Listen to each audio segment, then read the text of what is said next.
할렐루야. 2026년 6월 3일 수요일 아침입니다. 성도들을 찾아가는 말씀, 오늘 말씀은 열왕기 하 4장입니다. 빈 그릇에 담긴 순종. 빈 그릇에 무엇을 담아야 할까요?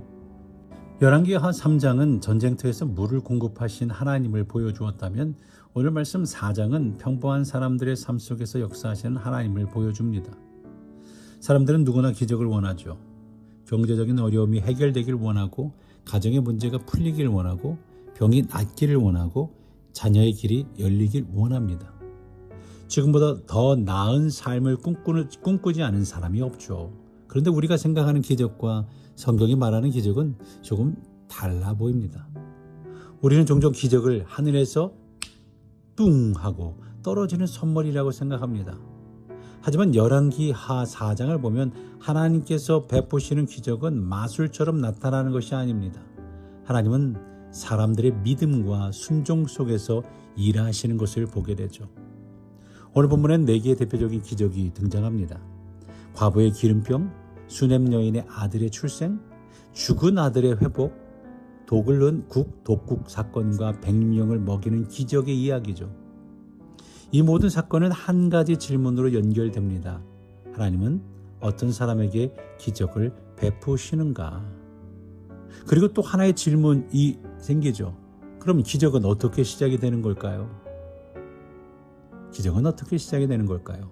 첫 번째로 기적은 내가 가진 것을 하나님께 드릴 때 시작이 되는 것을 보게 되죠. 보면 1절에서부터 7절에는 과부의 기름병 이야기가 나와요. 남편은 죽었습니다. 빚은 남았어요. 채권자는 2 아들을 종으로 데려가겠다고 합니다. 희망이 없는 절박한 상황입니다. 그때 과부는 하나님을 찾죠. 엘리사를 찾아갑니다. 엘리사는 뜻밖의 질문을 합니다. 내 집에 무엇이 있느냐? 내 집에 지금 이런 상황 속에 무엇이 있느냐? 과부는 말합니다. 계집종의 집에 기름 한 그릇 외에는 아무것도 없습니다. 과부의 눈에는 아무것도 없었어요. 하지만 하나님의 눈에는 기름 한 병이 있었다는 거예요. 우리는 늘 없는 것을 바라보죠. 돈이 없습니다. 경제적으로 나아지면 교회 갈게요. 시간이 없어요. 시간이 좀 생기면 교회 갈게요. 능력이 없습니다. 사람이 없어요. 그러나 하나님은 없는 것을 묻지 않으셔요. 내게 없는 것이 무엇이냐가 아니라 내게 있는 것이 무엇이냐라고 물으시고 있죠. 모세에게는 지팡이가 있었습니다. 다윗에게는 물맷돌이 있었습니다. 소년에는 떡 5개와 물고기 2마리가 있었어요. 오늘 과부에게는 기름 한 병이 한 그릇이 있었습니다. 하나님은 언제나 우리 손에 있는 것을 사용하시는 것을 보게 됩니다. 기적은 어떻게 시작돼요? 나에게 있는 것을 가지고 하나님께 드릴 때 시작이 됩니다. 두 번째로 기적은 믿음의 빈 그릇을 준비할 때 담겨집니다. 엘리사는 과부에게 말하죠. 빈 그릇을 빌리되 조금 빌리지 말라. 이 말씀이 중요합니다. 기름은 하나님이 채우셨어요. 그러나 빈 그릇은 과부가 준비해야 했죠. 하나님은 공급하시는 분이지만 믿음의 준비는 우리의 몫이다 라는 말이에요. 과부와 아들들이 집집마다 다니며 그릇을 빌릴 때 사람들은 이상하게 생각했을 거예요. 왜 저렇게 많은 빈 그릇이 필요하지? 심지어 과부 자신도 이해하지 못했을 거예요. 그러나 순종했죠. 그리고 문을 닫았습니다. 사람들의 시선보다 하나님의 말씀을 붙들었어요. 기름은 빈 그릇이 있는 동안 계속 흘러나왔습니다. 모든 그릇이 채워진 후에야 멈췄어요. 은혜가 부족해서 멈춘 것이 아닙니다. 받을 준비가 끝났기 때문에 멈춘 거예요. 오늘도 하나님은 우리에게 물으시죠. 너는 얼마나 많은 빈 그릇을 준비했느냐? 기도의 그릇, 믿음의 그릇, 기대의 그릇, 순종의 그릇. 하나님은 준비된 그릇을 채우시는 줄로 믿습니다.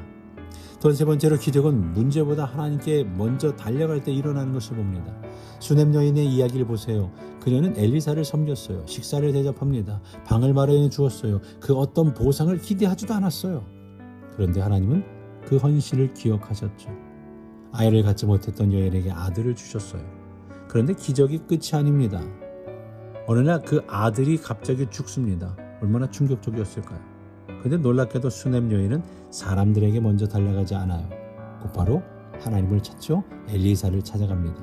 가는 길에 사람들이 묻습니다. 평안하냐? 그녀는 말합니다. 평안합니다. 히브리어로 샬롬이라는 거예요. 평안은 현실은 평안하지 않아요. 아들은 죽었어요. 눈물이 나는 상황입니다. 그런데 그녀는 하나님을 먼저 바라봅니다. 믿음이란 현실을 부정하는 것이 아닙니다. 현실보다 크신 하나님을 바라보는 것인 줄로 믿습니다. 그래서 기적은 문제를 크게 보는 사람보다 하나님을 크게 보는 사람에게 찾아오는 거예요. 네 번째로 기적은 하나님의 계산법을 신뢰할 때 나타납니다. 하나님의 계산법을 신뢰할 때. 오늘 본문 마지막에는 두 가지 사건이 등장해요. 독을 넣은 국의 사건과 100명을 먹이는 사건이죠. 기근이 심했습니다. 먹을 것이 없었어요. 국에는 독이 들어갑니다. 100명이 먹기에는 떡이 너무나 적었어요. 인간의 계산으로는 답이 없어요. 답이 안 나와요. 그러나 하나님의 계산은 달랐죠. 사화는 말합니다. 내가 어찌 이것을 100명에게 주겠나이까. 그 말은 우리의 말과 같습니다. 우리의 말과 같아요. 이 정도는 안 됩니다. 택도 없어요. 이거 가지고 부족합니다. 불가능합니다. 하지만 하나님은 부족함 속에서 일하셔요. 보리떡 20개는 인간의 손에 있으면 부족하지만 하나님의 손에 들리면 남는 넉넉한 일인 거죠. 이 사건은 훗날 예수님께서 행하실 오병이어 기적을 미리 보여줍니다. 하나님은 적은 것을 크게 만드는 분이에요. 사랑하는 성도 여러분, 열왕기하 4장은 4개의 기적 이야기가 아닙니다. 사실은 하나의 이야기죠. 부족한 과부, 아이를 기다리는 여인, 죽은 아들, 독이 든 국, 부족한 양식. 모든 상황은 달랐지만 결론은 같아요. 하나님은 자기 백성을 버리지 않으셨다는 거예요. 하나님은 빈 그릇을 채우셨고 죽은 아이를 살리셨고 독을 제거했고 적은 양식으로 100명을 먹이셨다. 그렇다면 오늘 우리에게 가장 필요한 것은 뭡니까? 기적 자체가 아닙니다. 기적을 담아낼 믿음의 빈 그릇이죠. 오늘도 하나님은 우리에게 물으시죠. 내 집에 무엇이 있느냐? 그리고 또 물으세요. 내가 채우기 위해 준비하라고 한 빈 그릇을 너는 준비하고 있느냐? 바라기는 우리 모두가 믿음의 빈 그릇을 준비하는 성도님이 되시기를 간절히 바랍니다. 기적만 구하는 사람이 아니라 기적을 담을 믿음을 준비하는 귀한 성도들 되시기를 주의 이름으로 간절히 축원합니다. 그 순종의 자리에서 하나님께서 우리의 부족함을 채우시고 죽은 것을 살리시며 적은 것을 넘치게 하는 은혜를 경험하는 우리 교회 50주년을 맞는 우리 교회 그 모든 준비 가운데 주님의 은혜가 있기를 주의 이름으로 간절히 축원합니다.